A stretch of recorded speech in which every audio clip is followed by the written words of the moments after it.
Acá en Más, los sonidos de la realidad. Son los audios de la mañana. Bueno, el gobierno enalteció mucho lo que fue el fin de semana largo a nivel turismo. Milei había dicho el más exitoso de la historia, dio incluso algunos pormenores numéricos respecto del año 2024. Dijo que en este caso fue el 38% más, el 50% más que en el año 2022. Y a esto obviamente se subió el secretario de Medio Ambiente y Turismo, Daniel Scioli.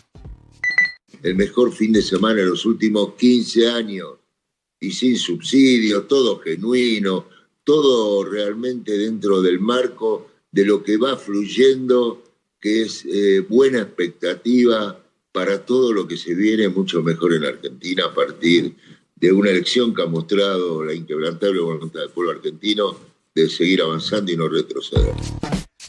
Bueno, lo escuchábamos a Scioli, que sigue como funcionario, en este caso con la cartera de turismo. El turismo este fin de semana, que tuvo el feriado del Día de la Soberanía, se incrementó un 21% respecto del mismo fin de semana del año pasado, en lo que tiene que ver con la cantidad de gente que se movilizó dentro de la Argentina. Ahora, cuando uno va a los gastos, se ve una caída del 3,4% en términos reales, entonces sacando la inflación, en términos reales respecto del mismo fin de semana del año pasado.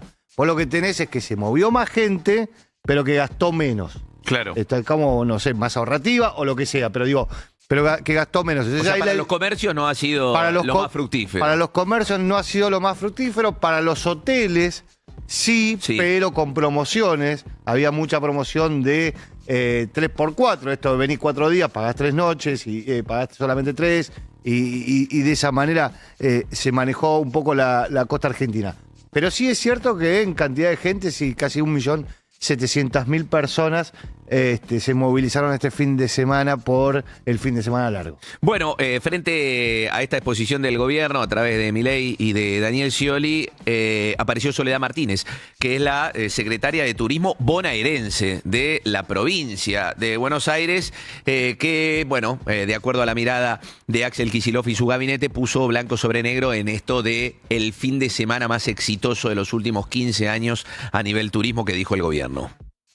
Hay como cierto apuro, sobre todo del gobierno nacional, en salir a decir que son éxitos gracias a gestión de ellos, que es todo lo contrario, porque estamos hablando del turismo interno, hay que ver cuánta gente se fue al exterior, que es lo que viene siendo récord, ¿no? Así que esos números tampoco todavía están. Pero bueno, en términos de movimiento, es cierto que hubo movimiento turístico, desde mayo no había un fin de semana largo de 4 días, y en la provincia de Buenos Aires quedó segundo en ranking de movimiento por ahora, después del fin de semana largo de carnaval, que también obviamente fue de 4 días y en febrero, cuando todavía hay vacaciones de verano. Así que es un poco apresurado para decirte si fue el récord ese que menciona. Bueno, ahí lo que tenías es a la funcionaria bonaerense diciendo que en la provincia de Buenos Aires no fue el mejor fin de semana, sino que fue el segundo. El primero fue el de Carnaval, que todavía le faltan números, que le faltan datos, que el gobierno nacional se apura. A ver, en general hay una estimación que hace la Cámara... No dan el registro de los que se van afuera. No, porque eso lo da el INDEC además. Claro. Pero hay un registro de la Cámara Argentina de Comercio que no sé cómo se hace porque siempre se conoce antes de que termine el fin de semana largo, que más o menos te marca esa pauta y que marca la pauta de lo que dice el gobierno nacional, que se movilizó mucha gente. Por ahí es a otras provincias, vaya uno a saber, pero que fue el fin de semana más importante en movilización de gente de este año, sí.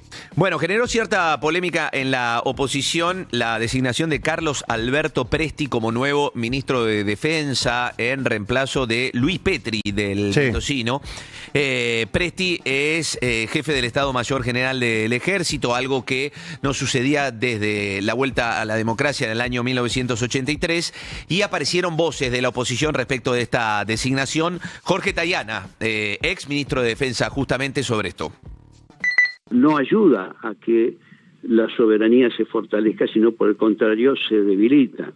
Y meter a las Fuerzas Armadas en eso, cuando no es su tarea, las va a desgastar y las va a poner en cierto grado de complicidad con políticas que no están a favor de de la soberanía y de la decisión autónoma de nuestro país. Bueno, frente a esta situación, vale la pena aclarar que Presti junto con Luis Petri van a presentar los tanques de guerra que se le compraron a Estados Unidos, los Strikers, que son 4 tanques de guerra que fueron comprados y que llegaron ya en un buque y van a ser presentados el 3 de diciembre. Antes de la asunción de Luis Presti, van a presentar esto, que obviamente es todo un símbolo, ¿no?, de este gobierno. Sí. Ahora, en lo que tiene que ver con, ahí escuchábamos a Tayana, diputado electo que asume los próximos días por Fuerza Patria, por lo que vamos a englobarlo en el peronismo. No todos en el peronismo o en el kirchnerismo piensan exactamente igual. Llamó muchísimo la atención. A ver, ¿qué escuchabas ahí a Tayana? Tayana diciendo, no, tiene que ser un civil. Claro. Tiene que ser un civil que se ponga a hacer esto. Hubo un ex jefe del ejército designado por Cristina Fernández de Kirchner que en realidad está de acuerdo con lo que hace Milei.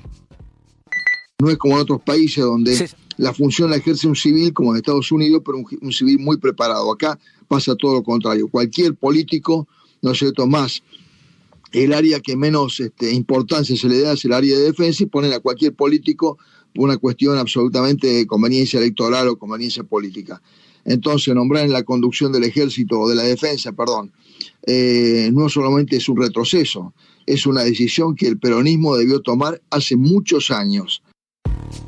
Bueno, ahí lo escuchábamos a Milani, el ex jefe del ejército de Cristina Fernández de Kirchner, diciendo que en realidad está bien, que hay que poner un militar al frente de las Fuerzas Armadas, de la seguridad, de la defensa, y que el problema es que la política pone a cualquiera que no sabe y que es una decisión que el peronismo debería haber tomado hace muchos años atrás. Nosotros ayer lo comentábamos, del 83 para esta parte, hubo como un acuerdo tácito entre todas las fuerzas políticas respecto de que la conducción ministerial y lo que tiene que ver con la decisión de las políticas públicas de Estado, de defensa, quedaban en manos de civiles. ¿Por qué? Para no partidizar a las Fuerzas Armadas. Como comentábamos en los otros días, ahora si el teniente general asume como nuevo ministro de Defensa de la Argentina, en realidad asume como nuevo ministro de Defensa de la Argentina del gobierno de La Libertad Avanza y queda partidizado esa persona. No es un soldado, es un ministro del gobierno de La Libertad Avanza. Ya teñido de violeta. Claro, entonces, mañana si pasa lo mismo con el peronismo, teñido del color que sea, a lo que voy es que la idea es que las Fuerzas Armadas no tengan esa partidización, sino que eso quede en manos de los civiles y las Fuerzas Armadas sean quienes ejecuten las políticas públicas que diseñan los civiles. Bueno, política internacional. Donald Trump designó al Cartel de los Soles como organización terrorista extranjera. El Cartel de los Soles es una supuesta red criminal venezolana. Esto obviamente tiene que ver con la presión que hay de Estados Unidos sobre Maduro. Con esto que dictamina el presidente de los Estados Unidos, lo que hace es poner a los miembros de la cúpula del régimen venezolano como terroristas, que los vincula incluso con el narcotráfico hacia Estados Unidos y hacia Europa. Vamos a escuchar la respuesta de Nicolás Maduro a esta determinación de Trump de considerarlos terroristas, básicamente. Es impresionante cómo se están levantando movimientos de solidaridad en todas partes, de apoyo al esfuerzo victorioso del pueblo indestructible de Venezuela frente a estas acechanzas, guerras psicológicas, políticas, diplomáticas. Hagan lo que hagan, como lo hagan, donde lo hagan, no van a poder con Venezuela. Somos invencibles. Hagan lo que hagan. No han podido ni podrán jamás con nuestra patria. Bueno, escuchábamos a el presidente de Venezuela, Maduro, que lo que dice no pueden, pero Estados Unidos avanza y tiene decidido avanzar, por lo menos hasta ahora. Parecía que habían encontrado así un diálogo, una especie de diálogo, ¿se acuerdan? Con Maduro cantando. Sí.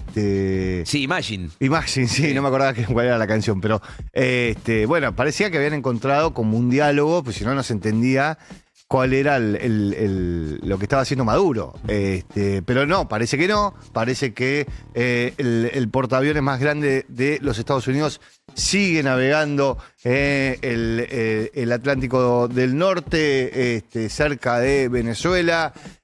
Sigue disparándole a lanchas que supuestamente llevan droga. Sí, llevan droga, nadie lo sabe, porque como la lancha se hunde, llevan 80 personas muertas en esas acciones y de vuelta lo nombran como terrorista y en paralelo autorizan a la CIA, el gobierno de los Estados Unidos autoriza a la CIA a que actúe. Entonces, parece que una escalada, uno con Trump puede ser que viste que te escale y te vuelva para atrás.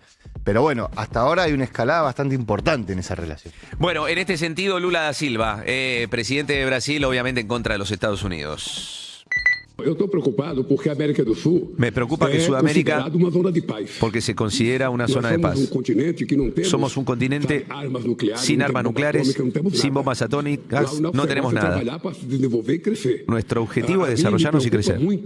Me preocupa mucho el aparato militar que Estados Unidos ha instalado en el Mar Caribe. Estoy muy preocupado. Tengo la intención de conversar con el presidente Trump sobre esto, porque estoy preocupado. Brasil tiene responsabilidad en Sudamérica. Brasil limita con Venezuela, y eso no es poca cosa. Y creo que no tiene sentido tener una guerra ahora.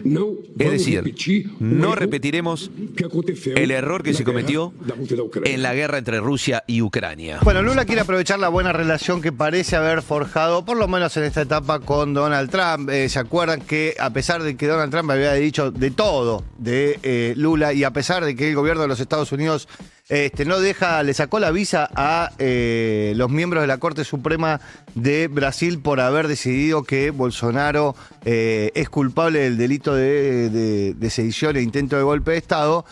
Se reunieron hace poco, se llevaron bien, por eso Lula dice, bueno, voy a hablar con el presidente Trump para ver cómo avanzar. Un Lula y un Brasil que se pone como referente de América del Sur en las discusiones con los grandes jugadores. Viene de cerrar un acuerdo o decir que se cierra el acuerdo comercial con la Unión Europea y ahora también en lo que tiene que ver con la discusión armamentista y de paz en la región con los Estados Unidos. 7:15 de la mañana, bien arriba la música que nos pone Leo Pillows en la mañana de Urbana Play FM 104.3. Estamos también en todas nuestras multiplataformas, por YouTube, por Casetao, por